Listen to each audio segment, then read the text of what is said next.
মোহাম্মদ ইউনূস দেখে নাও প্রজাতন্ত্র দিবসের আগে ভারত কি কি করতে পারে। এক, ভাতে মার বাংলাদেশকে, স্লোগান উঠছে এই মুহূর্তে, ভারতবর্ষের বিভিন্ন কোনায় স্লোগান উঠছে। দ্বিতীয়ত, জল বন্ধ করো বাংলাদেশের, বাংলাদেশ যে জল বা ইলেকট্রিসিটি পাচ্ছে সেগুলো বন্ধ করো, হাতে মারো বাংলাদেশকে। বাংলাদেশে সার্জিক্যাল স্ট্রাইক, পাকিস্তানে যেটা হয়েছিল, যদি নির্দিষ্টভাবে এই প্রমাণ মেলে যে আইএসআই এর একেবারে ডিপ স্টেট অপারেটিভরা বাংলাদেশের মাটিতে বাংলাদেশের স্টেট প্লেয়ারদের সাথে বসে ভারত বিরোধী চক্রান্ত করেছে, কেন এয়ার স্ট্রাইক করা যাবে না? বাংলাদেশে কেন সার্জিক্যাল স্ট্রাইক করা যাবে না নির্দিষ্ট জায়গায় যেখানে জেহাদি ক্যাম্প তৈরি হয়েছে বলে খবর পাওয়া যাচ্ছে?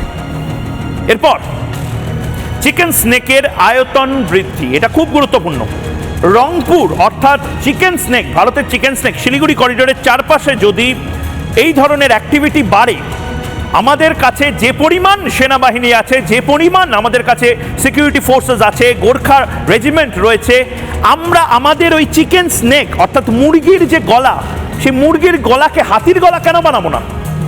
বাঁদিক ডান দিক, বাঁদিকে 20 কিলোমিটার, ডান দিকে 20 কিলোমিটার নিয়ে মুরগির গলাকে হাতির গলা বানিয়ে নিলেই তো হয়।